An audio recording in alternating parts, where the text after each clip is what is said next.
But if you believe there's a God whose mind is behind this universe and behind our minds, then the effectiveness of mathematics is something that I would expect.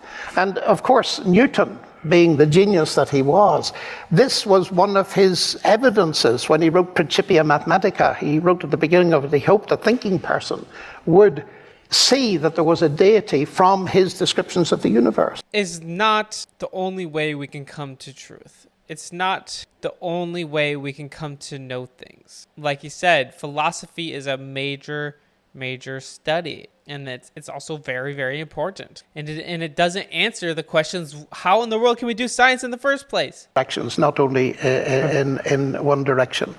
I think of the alternatives. And the main alternative, God could solve that very easily by making us all robots who were entirely deterministic. But what that would do is empty the world of human beings. You and I wouldn't be in that world for the simple reason that having been given, to some extent, a freedom of choice, we are capable of love. Now, when I have children and grandchildren, and I remember bringing my first child into the world and holding this little girl and saying, do you know, you could grow up to disown me and rebel against me. Why would anybody have children? And I think that God faced a similar problem. Wow.